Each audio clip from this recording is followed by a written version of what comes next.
인간은 부리부리의 존재이다. 인간은 부리부리의 존재이다. 불이란 동전의 양면처럼 둘로 나누어진 듯이 보이지만 실제로는 둘을 지녀야만 하나의 전체가 될 수 있음을 의미한다. 그러나 하나를 이루기 위해서 둘이 존재하는 것은 아니다. 무언가 하고자 하는 바가 있다면 그것은 목적의식을 의미한다. 목적의식을 지녔다는 것은 집착을 지닌 것이다. 거울은 목적의식이 없기에 자신의 역할을 충실히 할 수 있다. 우리도 마찬가지로 의도하는 바가 있다면 본성과는 어긋난 길로 접어든 것이다. 허공을 목적해서는 될 일이 아니다. 허공에 무엇을 목적하겠는가? 우리의 본성을 알지 못하기에 우리의 존재도 잃어버린 것이다. 무언가를 성취하기에 여념이 없다 보면 그로 인한 고통이 잉태되면서 세상은 두 개의 거울에 마주 비치는 영상처럼 서로를 투영하면서 대립적인 구조로 끝없이 나타난다. 마음이란 언어화된 생각의 관념으로 쌓여진 것이다. 언어가 존재하기 이전의 인류에게는 지금처럼 많은 생각을 지니고 살진 않았을 것이다. 따지고 보면 기뻐하는 것도 슬픔에 잠기는 것도 실상은 언어가 행하는 것이다. 언어가 없는 동물들은 아무리 총명하더라도 기쁨과 슬픔에 깊이 잠기는 법이 없다. 곧 잊어버리기 때문이다. 언어의 개념이 없으므로 자신의 감정에 영향을 끼칠 만한 매개체가 없기에 감정을 오래 묶어두지 못하는 까닭일 것이다. 언어를 사용하면서부터 인간은 다른 생명체와 달리 엄청난 발전을 이룩했다. 인간이 언어를 사용할 수 없었다면 지금도 하루 세끼를 해결하기 위해 산짐승의 뒤를 쫓아다니고 있었을지도 모른다. 그 정도로 언어는 인간의 필수적인 항목이 되었고 언어가 통하지 않는 나라에서는 손짓 발짓으로 표현하느라 동물이 되어간다는 느낌을 받을 정도이다. 그러나 언어의 부정적인 측면도 그에 못지않을 정도로 심각하다. 과거를 떠올리며 현재를 비관하고 암담한 내일을 짐작하기에 불행해지고 다른 사람과 자신을 비교하면서 슬픔에 잠기고 고통을 겪는다. 그런데 언어를 사용하면서도 언어의 영향을 받지 않는 것이 불이법에 해당될 것이다. 언어는 상대적인 세계의 산물이다. 즉 이것과 저것의 비교를 통하여 드러난 개념이므로 항상 상대되는 반대편을 떠올리도록 구성되어 있다. 크다 작다 많다 적다 등의 말로는 도무지 얼마큼인지를 가늠할 수가 없다. 그런 까닭에 크다고 말하려면 산을 끌어오든가 바다를 끌어들여야 한다. 이것이 상대적인 관념이며 우리들 내면에는 늘 언어가 흘러다니므로 그로 인해 내면이 물든다는 착각에 빠진 것이다. 물드는 내면을 지닌 인간들은 기쁨과 행복감으로 채우기 위해 안간힘을 쓰고 있다. 좋고 나쁨을 분별하고 이것과 저것을 저울질하면서 내게 맞고 안 맞고를 가늠하면서 아상중심적으로 틀 잡혀버린 것이다. 그러다 보니 남의 떡은 커 보이고 미래를 소중하게 느껴지는 탓으로 지금 이 순간을 소홀히 여기는 물꼬를 틀어놓았다. 아상중심적인 사고를 지녔다는 것은 삶을 통해서 위로받으려는 것이다. 삶이란 자신의 의도한 바와는 무관한 움직임이기에 아상중심이라는 말이 생겼을 것이다. 내 의도대로 움직이지 않는 세상에 대하여 내 마음에 맞도록 움직여야 한다고 요구하는 것이다.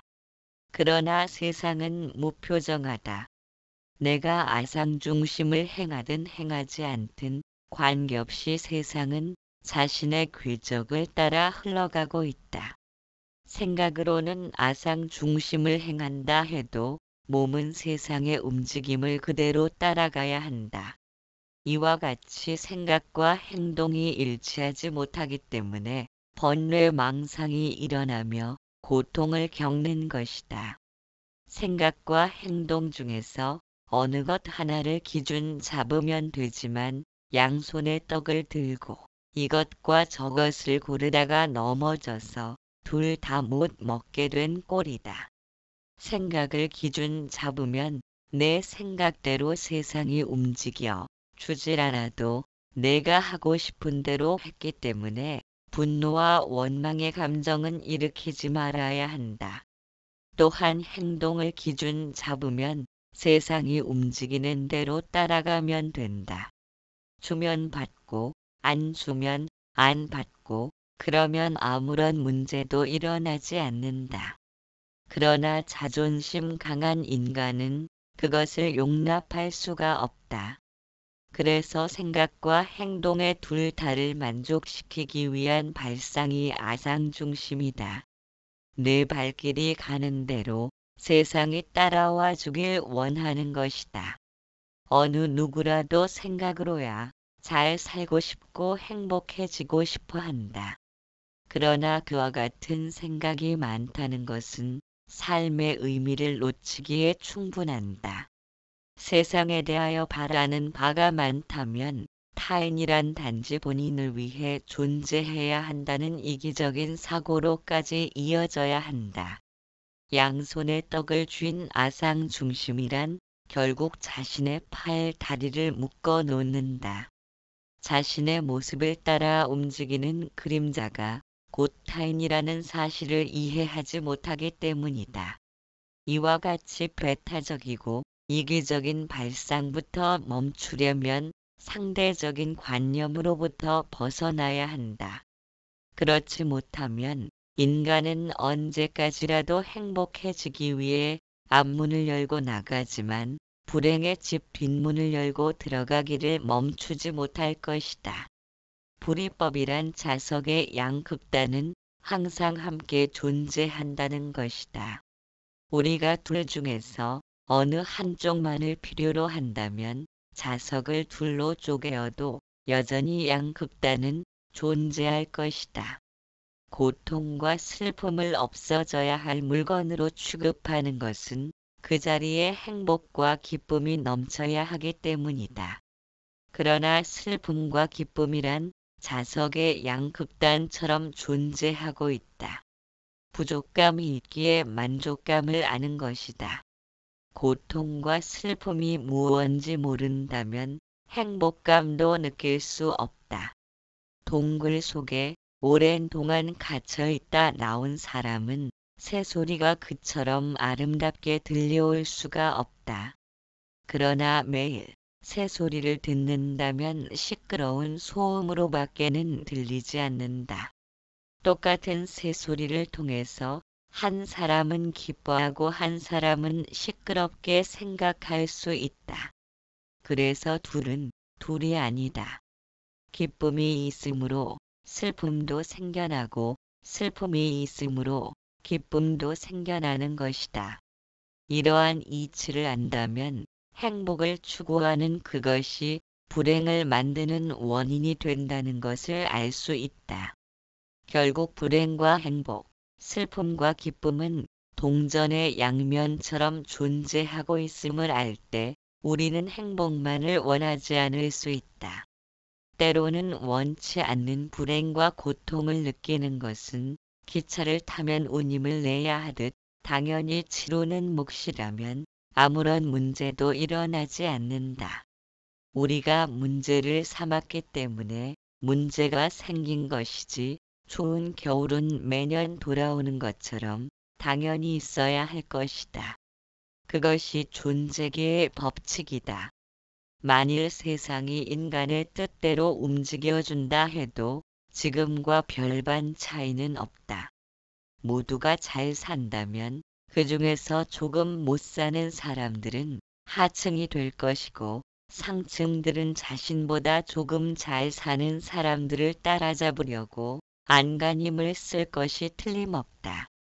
왜냐하면 상대적인 관념으로 살아가는 때문이다.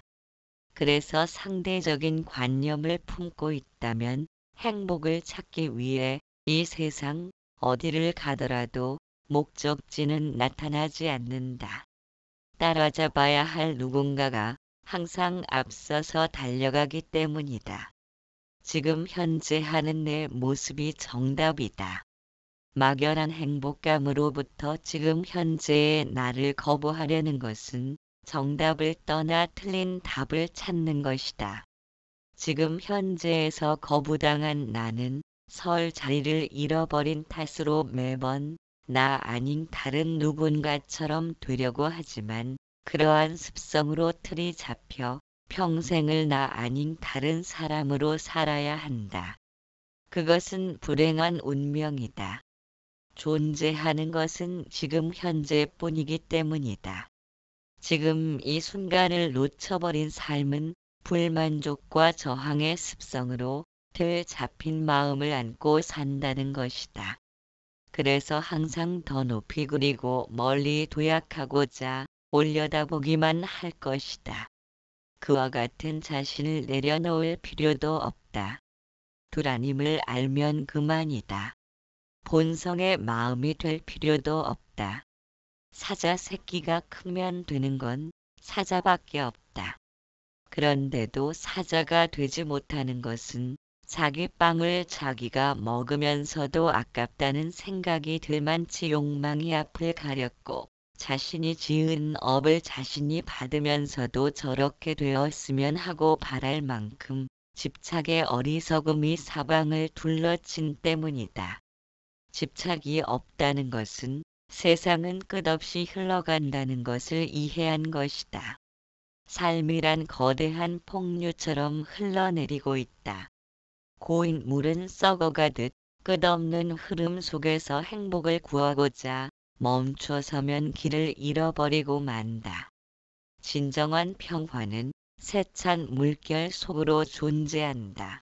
어디에도 머물 곳을 찾지 않으며 끝없이 순환되고 있다. 그것이 평화로움이다.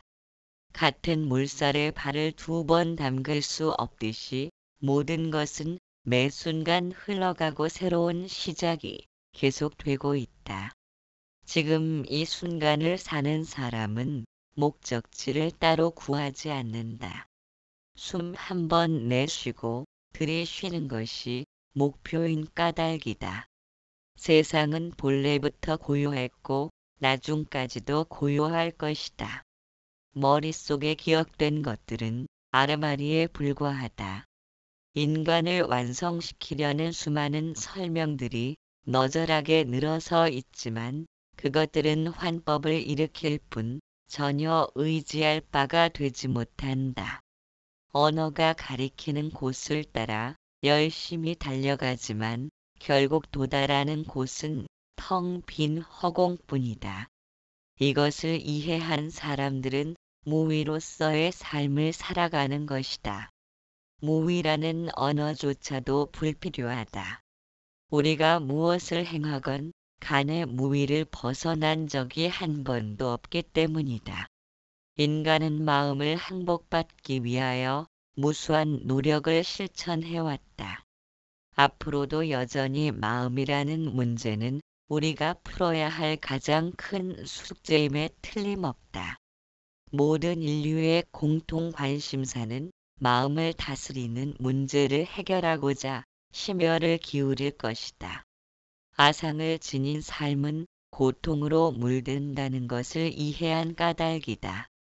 우리가 찾고자 하는 것은 마음을 다스릴 수 있는 본래 마음자리를 깨닫고 싶다는 의미이다. 본래 마음자리라는 것은 생명과 닿아 있는지도 모른다. 만일 그렇다면 우리가 찾고자 하는 것은 생명을 찾아 헤매는 것과 같다. 지금 살아있으면서 생명을 찾고 있다면 살아있음을 스스로 거부하는 것과 다를 바 없다. 무언가를 찾고 구하는 것은 그만 내려놓고 생명의 신비를 느껴본 일이 있는지, 살려고 애를 쓰는 생명의 소리에 귀 기울여 본 적이 있는지, 내 생명임에도 내가 느끼지 못하는 것은 그만치 언어와 형상에 집착하여 다른 사람들에게서 생명의 숨결을 느끼지 못한 때문이다. 거리를 걸어가며 웃고 떠드는 인파의 물결 속에서 활기차게 꿈틀거리는 생명 에너지를 통해 살아가는 사람들의 모습이 우리가 찾는 진리이다. 하늘 높이 솟아오른 길가의 가로수에도 생명 에너지가 흐르고 있다.